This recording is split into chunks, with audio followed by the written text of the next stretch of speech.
Hey, this is Russ from the Infectious Groove podcast. Thanks for checking out our interview. Please hit the like button and remember to subscribe, share, and leave us a comment. You can also find and subscribe to the Infectious Groove podcast on your favorite podcast provider. Then check back with us on YouTube for a new vinyl video every Thursday. Now, here's the interview. We have with us today a member of the American music royal family. He was a member of the band 3T. He's the son of Tito Jackson, and that, of course, makes him the nephew of the king of pop, Michael Jackson. Taj Jackson, welcome to the show. Thank you. Thank you for having me on. Yeah, man, we appreciate you taking the time. We wanted to have you on because I want to discuss a whole lot to do with your uncle's legacy, not the least of which is you're putting a lot of blood, sweat, and tears into a new project. Is it going to be a web series, or what is it that you're working on right now? No, definitely. It's I'm shooting for either Netflix, Amazon, those, right on. the big ones. I courtesy of my uncle, we always think big. It's always got to be big and best. Oh, did he think big? I didn't know this. Yeah, he had that little, thing about him. And so I think that's the same thing with me. So it's got to be big. It's got to be bigger than HBO. Right on. Yeah. We'll get down the HBO road here in a little bit. Like all things in 2020, I'm going to assume that progress was going along wonderfully, and then COVID derailed it. So is work resuming? Are you able to at least do some things remotely, or how's that going? Well, I'm watching the trades, because Hollywood they have a lot more money than I do. Sure. and that the project has. And so I'm watching them, and some of them have kind of gone to other countries to start filming stuff and all that, but it's very expensive, the insurance, but not only the insurance, just the safety aspect of it. Sure. So for me, I personally thought it was going to be maybe 3 months, this COVID thing. I mean, I was prepared. I had all the toilet paper and everything. I was prepared for longer, but in terms of actually interviewing people again and all that stuff, I didn't think it was going to be this long, Sure. It's kind of frustrating because every day I'm asked, what's going on with the project? Is it still happening? And it is. It's just right now I can't do anything past, interviewing people. That's where I'm at right now. Sure. I wish I was in the editing stage. This would be the perfect time, but I'm not there yet. Yeah. Well, you got everybody captive at home that wants something to watch anyways, right? Exactly. That would have been the best time, but no. Do you have a title for it yet? Because I know that it's crowdfunded. What is the title for the doc? Truth Runs Marathons. Yeah. Yes. Which is off of Michael's quote. And the funny thing is I had so many different titles, and it was one of those things. It's almost like picking an album title. It's just the most frustrating thing, because you're like, okay, what's going to stick, but also what represents what I'm doing.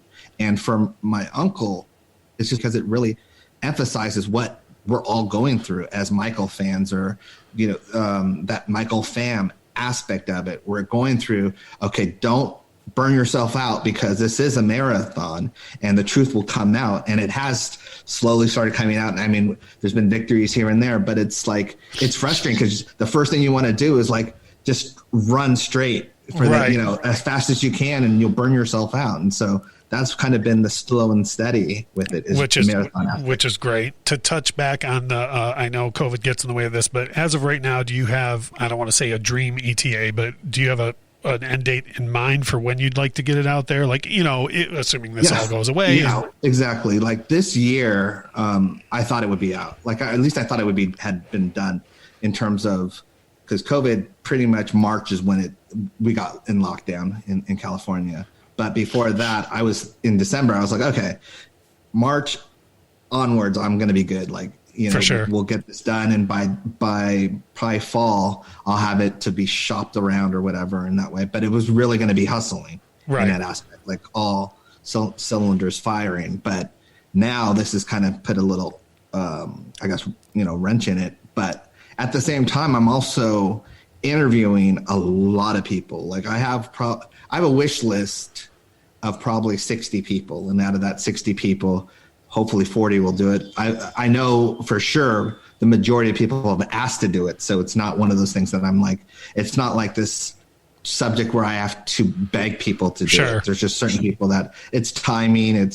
Some of them are in the public eye, and it's kind of like a thing where they're like, okay, what's the temperature, in Yeah, Hollywood no, right now? Can I speak about it? It's one of the sad things that from the way outside looking in, it was sad to watch Michael go through that. He helped so many people that were high profile people. And then when he needed them, it seemed like, you turned on the lights with cockroaches. It was everybody just disappeared on him. So I'm very, very happy to hear that people are asking to be involved in this because I think it's time for this to get cleared up. It is time.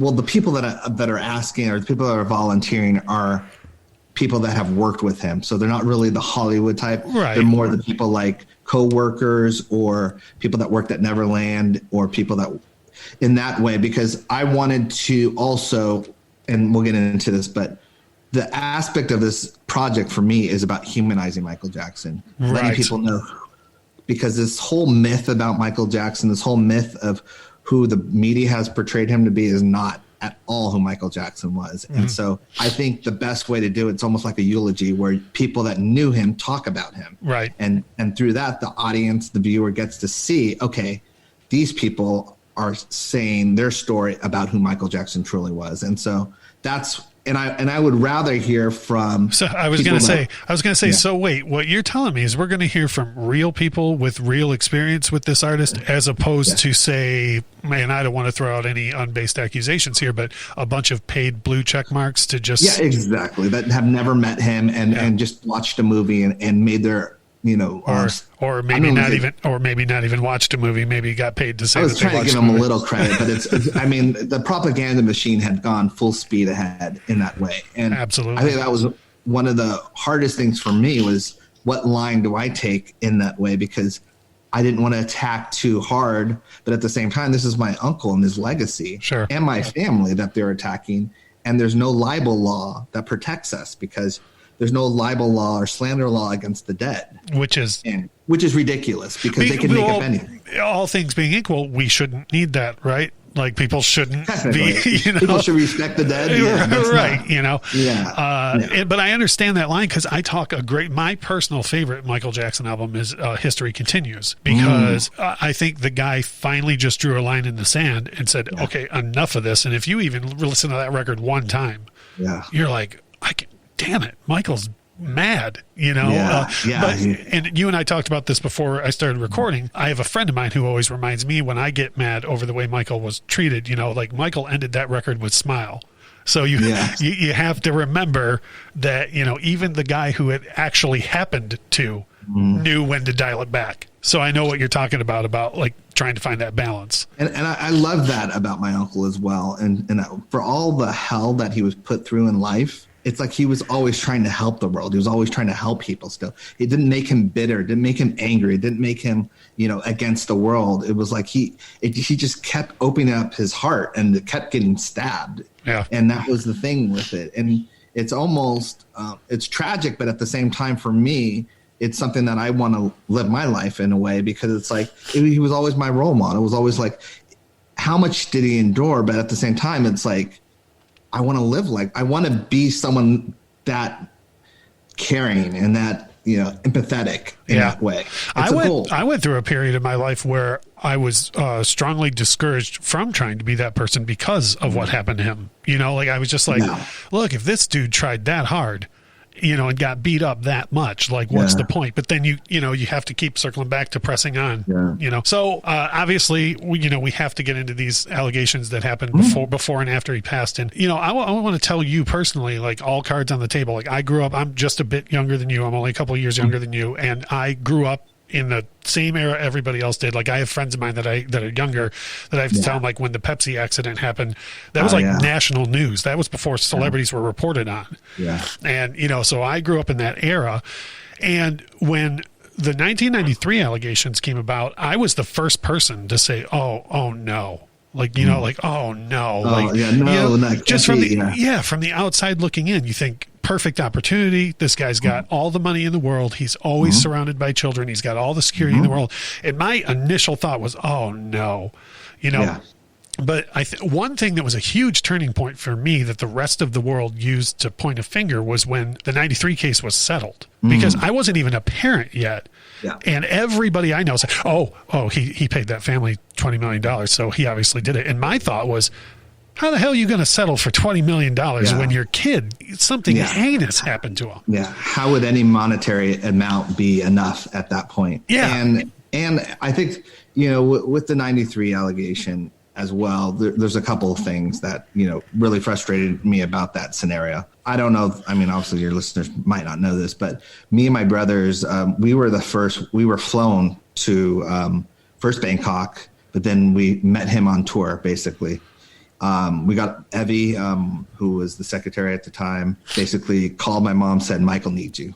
And so we were on the plane. I don't know if it was within hours, but we were on a plane to see my uncle, and we didn't know what it was about. And he broke it down. He was like, they're trying to extort me, and I'm going to fight it. And he was adamant. And it was so hard for us because this is a man that he's still on tour. Like, so he's doing these shows and 80,000 people are screaming for him. But then it's like, he goes back to the hotel and it's like, you can hear the press, because at that time it wasn't the internet. So you would hear people be on the phone. He'd be on the phone with people and they're like, oh, it's bad, Michael. They're saying this about you and they're saying that about you. And it's like, it was just like it was kind of like, which world are we in this way? And and the allegations, one of the frustrating things about it in terms of that is that, you know, the settlement aspect of it, in terms of they say it was 20 million, or now it's up to 23, but it was 15 million. Okay. Not only that, the allegations of the settlement never stopped Jordy Chandler or his family from testifying in a criminal case. Right. Yep. So it's not, I hate the word hush. Oh, it was a hush settlement because it was more of like, you know, okay, now stop bothering me, you know, and let me focus on the criminal trial, because that was still going. That still went on for, I think, 3 to 6 months. Right. They were still trying to nail him in that way. The district attorney and I could be wrong, but there's a song on History with a very similar sounding title to the person you're referring to. Yeah. Yes, I want to be clear. The song is Dam Snedden. It's not. Yes. Yeah. It's not the other thing. Right. It's sure not. I mean, no matter how much it sounds like that's what Michael's singing. Yeah. I love that song. Me too. I was like, yeah, but it was just like, so it's frustrating for me, because it's like, what they don't tell you too, it's like he was forced to basically, you know, the police, because of Jordy Chandler, quote unquote description, he had to take pictures. Michael had to take pictures of his genitalia. It's like, and when people don't understand, first of all, I hate the narrative that it matched. It never matched, because if it matched, that would have been enough to indict him, and he would have been in jail. You're done at that point. Yeah, it's like, oh, it matches. Right. It never matched, and so the media has made that narrative that it matched. We know now Jordy drew a circumcised penis, and my uncle wasn't circumcised. So right then and there, and they knew that once they had that picture, they were like, oh crap. And I think that's why they spun it a different way. Right. But why I'm saying all this is that if you were going to get, and this is kind of, I always say it's logic versus emotion. If you were going to settle, why wouldn't you settle before police took naked pictures of you? Right. Like that could go you're the most famous person in the world. Yeah. You're going to allow the police department, the police department or Santa Barbara police department take pictures of you naked. That could go anywhere in the world publicly. You know, it could be leaked anywhere, because leaks were everywhere at that point. You're not going to settle afterwards. Look, the kind of money that Michael Jackson was sitting on at that time, the first time that got whispered toward my direction, I would have been like, here's the money. Well, first of all, neither me nor you nor him would do anything like that. But if you did, the first time something came in your direction, you'd be like, here's the money. Like, make it go away in that way. Yeah. But, and it's frustrating. Are you surprised by how little research needs to be done to actually find out that Michael Jackson is an innocent man? Like, once I looked into it, I was just like, oh, well, this is cut and dried, you know, but nobody seems to. You said it right. Once you looked into it. Yeah. Are you surprised by the amount of people who don't want to look into it? I think there's certain people that want him to be innocent, you know, the fans. There's certain people that loved his music, rocked to his music, and they're not invested either way. I call them the independents. It's like the, you know, what we're going through with this voting, this political time right now. Sure. There's the ones that can be swayed either way. It's like, oh, let me hear the evidence. And then there's those that just want him to be guilty in that way. And unfortunately, the media is more on that side of it. And so for me, more and more independents are realizing the truth or finding out the truth by fans or by people that are just talking to them and saying, oh, well, did you know this? Did you know the description didn't match? Did you know that this happened in that way? And so I think that helps with that. So I've got a couple of questions along the lines of what you just mentioned. Do it, yeah. So why do you think that so if you go on the internet through any social media account and you say, if you even post, hey, I think hashtag Michael Jackson is innocent, you're going to get buried in quote unquote haters, right? Yeah. Why do you think that there's a line of reasoning out there that if you're a Michael Jackson fan, you just want him to be innocent, you haven't done your research, Billie Jean's just a really good song. Yeah. And because I've had to defend that in my own house. Like I've had people say, hey man, I get it, his music's great. And I always tell people, look, there is no song good enough to defend this man if he was guilty of this. If he did that, yeah. So why do you think that narrative is out there that, oh, well, Michael Jackson fans who think he's innocent must just be crazy? I think, with any narrative, it's how long the narrative exists. When it's decades and decades of the same narrative, we're going on the third decade of this narrative forced through the media. At some point, people just get brainwashed in that way. And I think, especially if they don't do their homework or if they don't research it. And so that's where you get to the divide between the people that actually studied the case or looked into it or looked into his innocence versus the people that just heard about it. And because you can tell the people that just heard about it because they regurgitate tabloid lies. You know, I heard about this. Are you referring to a lot of those blue check marks that were cutting and pasting the exact same stunning and brave posts? Yeah. They were, especially the Vanity Fair article, which was every time I see someone quote that one, I'm like, oh my gosh. I mean, have you seen this out there? I've seen Joe Blow Stranger put a tweet out and just go, I never really looked into it, but the more I look into this, I'm not really a fan, but Michael Jackson's innocent. And then you see miles of haters come out to be, oh no, you must be a fan. You're just, like what? Who is the one looking for something here? Is it Michael's fans, or is it this biased set against him? Yeah, and that's what's really annoying is that there is this group of people that just want to hate on him and want him. It's almost like they want him to be a pedophile. They want, him to leave a path of destruction in that way. They should be happy. They should be like, oh, he's innocent. Nothing happened. That's great. I know. They're trying to prove that something happened. They want something to happen. Even when there's people like Brett Barnes or Johnny Spence that are like, nothing happened. They're like, no, you were abused. You just don't know it. My niece was just telling me recently that a friend of hers said to her, I just feel bad for Macaulay Culkin and all of this. And she said, well, Macaulay Culkin has always maintained Michael Jackson. What do you mean? Oh, no, he's just saying that. What? Yeah. Well, that's the narrative that a lot of people have pressed with people like, oh, they're just covering for a friend, or they're just, they haven't realized it yet. They're going to wake up one day when they're 80 or 70 and go, oh my gosh, I was molested. It's like, that's the narrative they're trying to push on it because there's so many adamant people that have come out in his defense that he hung around that were kids at that point. The Manuel Lewis's to the Corey Feldmans to the Brett Barnes, Johnny Spence, to my whole family as well, to Macaulay Culkin.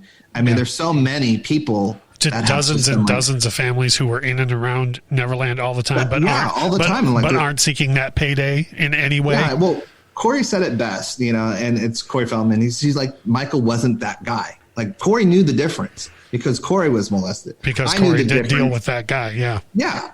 I know the difference because, I was molested as a kid, not by my uncle. I have to say that, not by my uncle, which is on my dad's side, but on an uncle on my mom's side. So I know the difference. I know the difference between what a pedophile is versus what it isn't in that way. That might lead into an answer I have kind of for my next question. What do you say to people that say that? Well, okay, your last name's Jackson, of course he's innocent.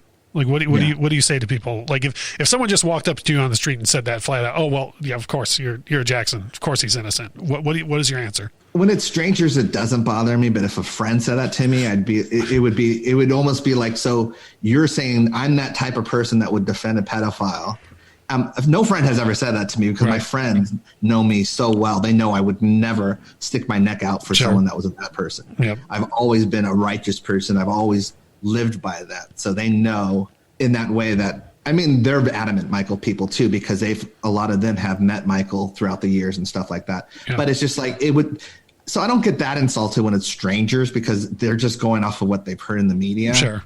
But at the same time, it's like I do want people to do their homework or research or something. Yeah, because they have such strong opinions. It's not like they go, well, maybe. It's always like, no, he was a pedophile, you know. And it's like, and when you get enough of those people, it just bothers you. Yeah, for sure. So let's shift focus a little bit away from the allegations and more about Michael's general treatment in the media. Yeah, because.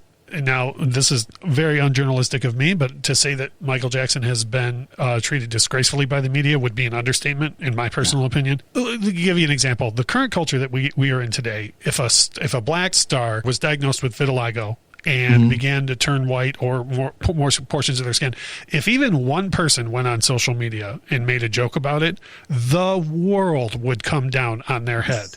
But it's just okay to do that about Michael Jackson. Like, why do you think that narrative is out there, that it's just okay? I mean, we're not even, allegations aside, we're talking about physical disabilities and ailments that the man suffered, that it's just okay to make fun of. Well, I think that was one of the reasons why I wanted to do my project in that way, because I think Michael Jackson was so much larger than life that people almost don't think he was real in a way. They don't think his family feel emotions either. And so I think that's the thing. It's almost like poking fun at something that you don't think can be hurt. Sure.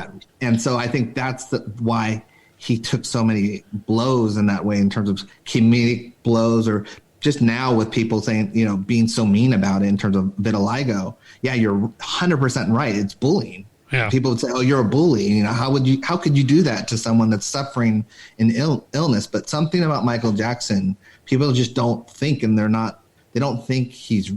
I know they know he's real, but it's like, I mean, he was real, but it's they don't like, think of him as a human being. They don't think it's going to affect anything because he's larger than life. What's my little voice going to do? What's my joke going to do? Yeah, and you know what? I've never thought of it that way, but yeah, it's insane to me that he seems to be the one thing that there's no boundaries for. Even with the allegations, I always tell my friends, everyone you know seems to have themselves a little zinger about Michael Jackson and the allegations. What is funny about that? You know, like, what on earth could be funny about that topic? And I've never thought of it until you just said it. That frames it up, that they don't think of him as a human being involved. Yeah.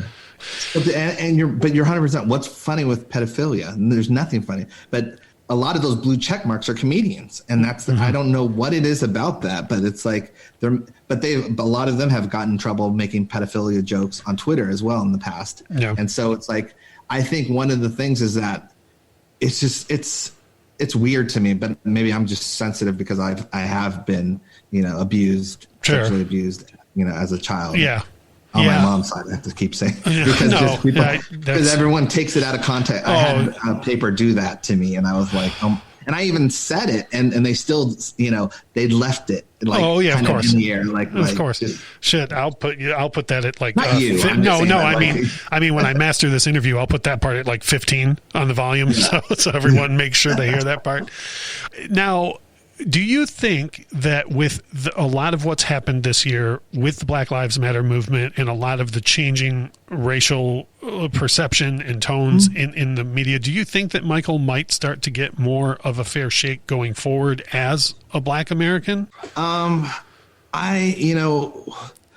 greatest thing the media did was they turned certain Black people against Michael Jackson. Yeah. You know, with narratives like Michael wasn't proud to be Black, or narratives that, you know, Michael never cared about Black people, which is completely opposite. If you actually studied his work and studied his life and knew his contributions and charitable aspects of it, you know that was not true at all. Sure. You know? I mean, I know that because he would always talk to us about it, but at the same time, it's just like, that was probably the brilliance of getting an Oprah to do the after special of Leaving Neverland, because with Oprah comes a lot of the Black community in that way. And so it almost like, even though a lot of the Black community secretly said, you know, in terms of, I'm talking blue check marks, were like, I don't believe it. They didn't want to go against Oprah, so they weren't vocal. Sure. You know, and this is a vocal crowd that would normally stand up for Michael, but they couldn't because they didn't want to go against Oprah. And so it really left that aspect of it. It was really, our hands were tied in that way. And a lot of behind the scenes shenanigans also in that, I've talked about in the past, but just people trying to quiet us as a family and canceling some of our interviews ahead of time in that way. So we really had the whole big machine against us. They're trying to make it seem like Michael Jackson's fans are the big machine. We are a big machine, by the way. Oh, yeah. But at that point, we were helpless. We were just, we were kind of trying to figure out what was up and down at that point, because we hadn't seen it yet. We hadn't seen Leaving Neverland. Sure. So we were like, we don't even know what it is yet.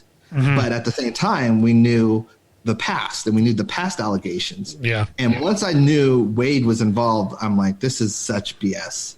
That's all I needed to know in that way, because I didn't know either. I didn't know who it was. Right. And then when I heard that Wade Robson was one of them, I'm like, oh my gosh, they're going for what, round whatever 100 in that way. Yeah. It was just, and again, when we, you know, because there's three separate things. I think when you focus on the allegations, there's three separate things.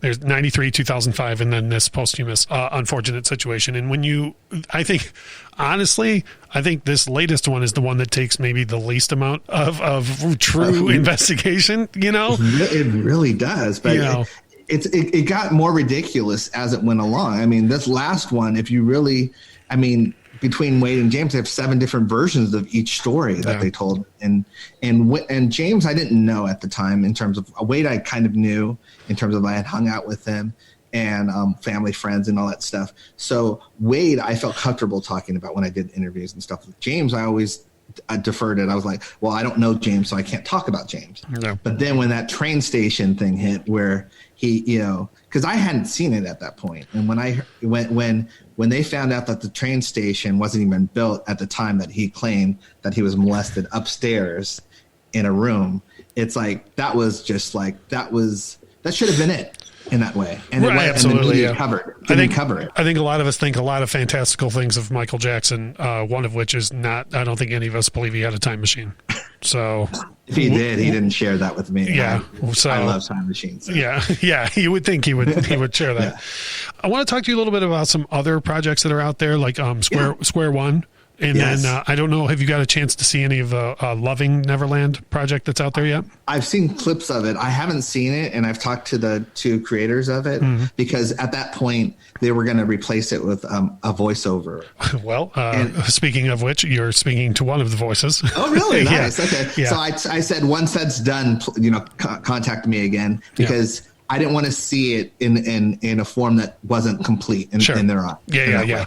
And so I ended up doing the dialogue for the 2005, the 2005 trial, and just yesterday I completed his battles with Sony. Awesome. Because I don't think a lot of people even have any idea what happened between him and Sony between, say, 95 and when Invincible came out. A lot of people. I know it's powerful. I know the Loving Neverland is powerful because of all the clips. Like, people don't know, as you said. I mean, there's a whole generation that grew up without Michael even being alive. Right. You know, I still can't fathom in a way, because I'm like, my whole life has been. Yeah. Well, you're directly connected to him, but like I told you, when I was a kid, it was like from the moment he did the moonwalk on Motown 25 on, it was everywhere that you looked, and I share that with my son now. I tell him that, like, even like the Pepsi accident, I tell him, when you turn on the news now, there's like 5 minutes of news and then 25 minutes of celebrity reporting. Yeah. And I said, when I was a kid, they didn't report on anything to do with celebrities. No. And the evening news, the night of the Pepsi accident, was like 3 people were shot in Detroit, but we'll get to that in a minute because Michael Jackson got burned, and it was like world headlines. So people don't really. People can't fathom that. It's a different world in that way. Absolutely. So you touched on this a little bit earlier, swinging back over to your series. Yeah. What are people going to learn about Michael Jackson, the human being, in your series? Like, what is it that you think most people will be surprised by about him as a human being? Well, I went to a Brad Sundberg seminar. It was one of the best experiences I had, because here's someone, me, who thinks they know everything about Michael Jackson, in terms of hanging out with him for so long and being around him so long. And he had some guests there as well. And hearing the guests talk about Michael and their experiences, just stories, I felt connected again. I felt like, oh my God, I don't know this story. Yeah. And everything reinforced how I felt before in that way. And so I think human stories about a human being is the best way to do it, by people that were connected with him in that way, as opposed to, there's going to be certain points where I'm going to have, I would say, journalists or experts when it comes to certain aspects of it in terms of law and all that stuff. But the majority of it, I want to hear from people that knew him best. Just like I always say, I usually use Beethoven or Mozart, but I'll bring it closer. Kobe Bryant, for example. If I knew Kobe only from just saying hi to him like a couple times, bumping into him. Sure. But if I wanted to really know who Kobe Bryant was, I would want to know from his teammates. I would want to know from his friends, his family. I wouldn't want to know from a journalist that watched him play basketball. Sure. That's fine for the basketball aspect, but that's not fine for the human being aspect. Exactly.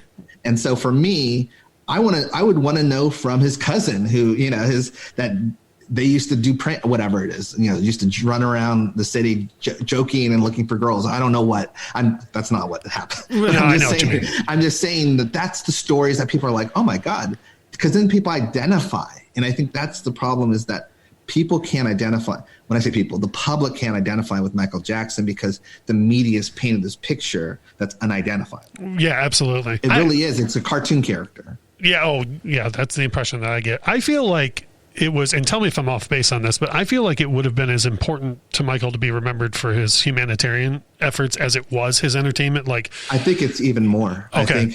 I think the music was his legacy in terms of he was leaving it for people, but being forgotten as a human would have been worse to him in that way of who was the man. What in that way, like, he loved biographies. He loved books on biographies in that way.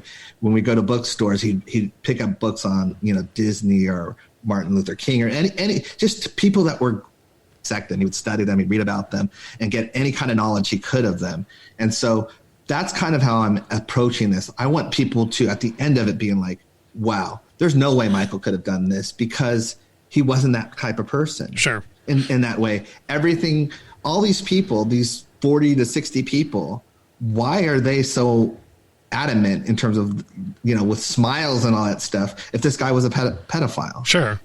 And that kind of leads me into my next question. So is that your ultimate hope for the series? Like, that not just the allegations and washing his name clean, but is that your ultimate hope, is that more people see him as the human being that he was after they view this? I think that for me, because people go, well, why are you doing it? And why can't you get a director or whatever? And I think the thing is because I never looked at my uncle as Michael Jackson in that way. And so my whole life this was Uncle Michael. This was someone that had bad days, good days, cried at times, laughed at times, and all that stuff. And that was the magic that I had in that way. I got to see that. Yeah. And so if I can share that with the audience, just whatever I can share in that way, that's a blessing in a way, because he was such an incredible person that I think people are missing out in that way. And so the Michael, trust me, as I got older, I was like, well, and seeing him on stage in front of 80,000 people, that's got to be something else. Yeah. Then your mind clicks, but that's not how I ever looked at him. And I think he appreciated that about me and my brothers. We never looked at him in terms of that way. We'd always joke about him and always say, oh, can I take your picture, Michael? And all that stuff. And, we'd always keep him. He was always humble anyway, but we'd always throw little jabs here and there just because it was just fun in that aspect of it. Right. That was our friendship and our relationship. Which is awesome. Outside of the obvious, which is, the proving innocent of the allegations, do you think that there's maybe one thing that you can think of that you might have already worked on that the average fan or viewer will look at and just go, I had no idea about that as Michael Jackson? Is it just him as a human being altogether, or is there something you can think of that most people would go, oh, no way, I can't believe that about him? I think we're starting to see that a lot in terms of interviews that other celebrities are doing in terms of Michael on the prowl for women. Yeah, there's been a couple something that I knew about, but it's like people are starting, the Akons and the baby faces are starting to expose that, which I think is great. I think it's funny because he was like that. He would whisper in your ear like, ooh, like in that way, but it was like, he was just a guy in that way. But I think that's the thing, because he had such an image, clean cut image, that people don't understand that, but he was always a gentleman about it, but too shy at times, but it was like, I think those kind of stories always interest me in that way. And so we're learning about that aspect of it. And his generosity is, as you said, is one of the things that it goes so unreported, because he did a lot of stuff without people even knowing that he did. Right. In that way, because he never was like, oh, I'm going to do this, or I'm going to donate this or buy this, and then I'm going to get a camera crew to follow me. And he never believed that was true charity. He always told us, me and my brothers, he's like, true charity is donating something anonymously and making someone smile in that way. Yeah, because at that point you're not giving anything, you're getting as much or more than you're giving. You're not doing it for the credit, you're doing it for the to fulfill the soul. I think when you talk about celebrities sharing stories, and I'm sure there's a certain amount of comedy in this, but soon after Michael passed, when Chris Tucker had his Netflix special come out, and he tells the whole story about hanging out with Barry Gibb and Michael. In my world, that entire story happened for real.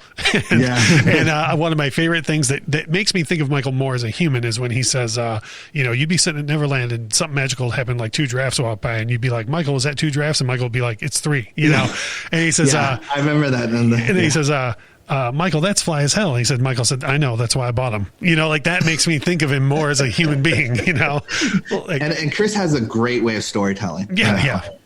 And Chris is always one of those guys too, that he has nothing to gain from, being, if anything, he's got something to lose by sticking on Michael's side. Everyone that has come out publicly to support Mike has had everything to lose, because when Leaving Neverland hit, we were in the midst of 2 movements, Time's Up and Me Too. Yeah. And they were at full effect. Mm-hmm. And so the lynch mob, and I'm not saying that they were, I'm just saying it was like it had grown into something where people were just hungry for blood. At that, it's almost like I call it the gladiator times, when people are just like, we want to see more, we want more heads on the top of the block. Yep, absolutely. In that way, let's, who can we get? And I think it was unfair in that way, because it wasn't even about the truth anymore. It was just about who can we get to fall the hardest in that way. And who bigger? Yeah. I mean, just the fact that the Simpson episode that my uncle participated in is still not on. It's the only episode that they took out of the Simpson catalog. Yeah. It's like, that's ridiculous to me. I couldn't agree more. I mean, I could go on about this for another 3 hours, but when you have someone who's acquitted time and time again, this is not up for discussion. This is a clear-cut matter. I mean, there's nuance to it when you start to look into some of the incredibly devious things that the people involved did. Yeah. But at the end of the day, this is a person who's been found innocent by every measurable means, and yet we still deal with crap like the Simpsons deal. Yeah, it's just insane. Well, I'm working myself up here. One of the things that we stress on this show is staying positive and trying to stay positive, and that is one of the reasons why we talk about your uncle's music. We think that there should be more of that positive groove in the world. I don't have it exactly, but there's a quote on your Twitter account that basically says, one person can be a shining example and positivity, and you want to be that person. I want to be that person. Yeah. We can't thank you enough for being so generous with your time and coming on the show and discussing all of this with us and helping us spread more of that positivity, man. I can't stress enough how much we really appreciate that. No, thank you. I think the thing is just, it's what's missing. It's what's lacking. I truly believe when my uncle passed, there's just like this hole that was left. Mm-hmm. This hole, because he had such an presence to him of positivity. His music, his image, everything, just his being so charitable in that way. The world felt it when he died in that way. In my opinion, we lost. I mean, entertainer aside, everything to do with that aside, we lost one of the most empathetic voices that's ever been. And people that have some kind of empathy in them felt it in that way. And so I think that's the thing with Michael Jackson is that, yes, we still have his music, but there's this hole in everyone's soul, basically, because he's no longer around. Sure. And people have asked, what would Michael be? I saw it on Twitter today, and someone asked, what would Michael be doing right now in this time period? He'd be writing a song, probably trying to bring everyone together. He'd be donating whatever he could to help whatever country. He was never just like, I'm just going to focus on what's around me. He was always a worldly person. So it's like, but it's funny. It's funny that you mentioned that. About 4 weeks after the George Floyd incident started and things started to get really bad, my 14-year-old son asked me flat. We were in the car. Michael Jackson wasn't even playing, and out of the clear blue sky, he said, "What do you think Michael Jackson would be doing if?" And I said he would have written a song that would have united a bunch of people, and he would have done it 3 weeks ago. He would, yeah. He was on it, and not only would he have done it, he would have united the world. Like he had a uniting factor that scared a lot of people in a way. And I hate to say it, but it's true. It's very true. He had a power that scared a lot of people, and that which is one of the reasons why they wanted to tear him down in that way. It was too much power. I mean, I went to, when I was doing the Asian leg of the tour, or not me, because I wasn't part. I'm making it sound like I was performing in it. But when I'm going to go find that bootleg where you pop up in the middle of the stage instead of Michael. When I was being like hanging out as a groupie kind of thing with my brothers, sure. Like we were literally just following him around in the best way in terms of being students you could be, because this is yes, we had 3T, but this is pre us coming to the world and saying, hey, we're 3T in that way. We got a lesson of mastery just watching him. And so, but I'll never forget going from the hotel to the venue, the sea of people from the hotel was probably 15 minutes away. It was like a parade. There's people outside waving and clapping, foreign people, from a foreign land, obviously. I don't know which city it was or country it was in Asia, so I can't say because I don't remember that. But it was amazing to me. I'm like, this is like a president coming into town, or in that way. And it's larger than life. And it wasn't like there was a breakup in the line. The line just kept going all the way to the stadium. I'm like, that's wow. Crazy. And that was just surreal to me, because I had seen everything at that point in terms of his fame. But that parade of people just lined up. It was almost like they just wanted a glimpse of the car pass, because it wasn't like he was visible. They just wanted a glimpse of the car passing, right, so they could say they witnessed it. Yeah. It was just amazing. And like you said before, when someone has that kind of power, it can unfortunately be scary for some of the wrong folks, especially if you can't be manipulated. And that was the thing with my uncle. He all he cared about was helping people. But it's like, it's good if you can take that and use it to your advantage, or if you can be bought to do this or that. But when people found out my uncle can't be bought to do this or that, then you become a threat to them. Yeah, right on. Well, I'll tell you what, man, I sure as hell hope our listeners have come away from this. At the very, very least, I want people to say, you know what? Those two guys sound like they know what they're talking about, and I should look into this a little bit more. Honestly, 5 to 10 minutes of just starting to look, and you'll already realize all the holes and mistakes that I shouldn't say mistakes, just because they weren't mistakes, purpose mistakes in terms of the media. They feed people with lies about Michael Jackson in that way, where they leave things out. Just as of yesterday, when James Safechuck's trial was dismissed, or his case was dismissed, that wasn't the narrative for the media. The narrative was Dan Reed's working on Leaving Neverland 2. Yeah. So they basically buried, the lead, and buried the positivity of my uncle's case being dismissed, and threw a negative in there. Yeah. And And that's just what they do.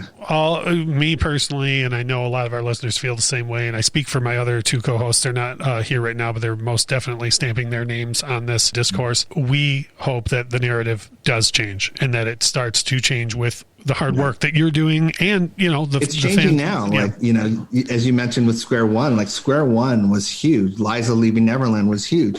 Those things, the more people that see it, it's almost like as a community, we just have to wake up people. They're like sleeping, and the more people we wake up, once they're awake, they understand in that way, because they can't. Once you learn the hustle that's happening in that way, in terms of you're being hoodwinked, then you're like. You're wise to it at that point. Sure. You can kind of, it's like the Matrix. You can't unsee it. You can't unsee it. I couldn't agree more. Once people see the truth, they're not going to be unable to see it. And according to the title of your marathon and your uncle's very famous quote, "The truth runs marathons." And I can't wait to see it myself. I really hope that our listeners are looking forward to it. I know that it started out as crowdfunded. Is that still the path you're going on? And if so, how can people help? It is the path I'm still going on. I've looked for outside investors as well in that way. I don't want to go approach a Netflix or an Amazon currently right now, just because my uncle's a delicate situation. And I don't want them to influence how it's made. How things come out. Well, I don't mind if they distribute it after it's made. It's just before it's made. It has to be distributing it and having a say in it are two completely different things. And that's especially when you're Jackson. I mean, Martin Bashir, for example, his documentary. That if my uncle had a say in it, which he didn't have a say in it, but if he was supposed to have a say in it, but if he would have had a say in it, things would have been different. So one of my favorite, a lot of things that people don't know about Michael Jackson is the astute businessman that he was. And one of my all-time favorite Michael Jackson moves is having his own cameras run during that whole Martin Bashir situation, because the world got to make a whole fuss out of it for about a week until Michael was like, "Oh, do you want to see what really happened?" And then, do you want to see the behind the scenes? And shout out to Hamid, who was the cameraman, and he kind of was sensing it as well. He's like, "I don't trust this guy." Good. And so he was there on the side and set up all the lights and the camera and stuff like that. So it's amazing. But I would just say, for me, yes, I'm just super grateful. I'm super grateful for anyone that can at least just give 5 to 10 minutes of. And where do they go for if they want to help crowdfund this? Where do people go? You go to GoFundMe, and then Truth Runs Marathons. Basically, you see there, Michael Jackson Truth Runs Marathons. Right on. Well, we will. I have a weird way. I don't like asking for, but that's why I'm like that's where you saw the hesitant. I will be happy to ask on your behalf because I have no problem. If nothing else, like I say, to me, this is a giant miscarriage of justice on behalf of someone. And if you take everything from the name down out of it, this is just a miscarriage of justice. And to me, nothing more positive could happen than more people learning the truth about that. So 100%. And no matter what the number says on the crowdfunding thing, it is going to be done in that way. It's just awesome. It's just the more money obviously helps speed up stuff. You can hire more people and all that stuff. Absolutely. But I want to get that out, that it will 100% be done. Awesome. Taj Jackson, thank you so much for your time, man. We really appreciate it. No, thank you for having me. Right on. Thanks for listening. Remember to hit the like button, share this interview, and subscribe to the channel for a new vinyl video every Thursday. Also, make sure to find the Infectious Groove podcast on your favorite podcast provider and subscribe to the show.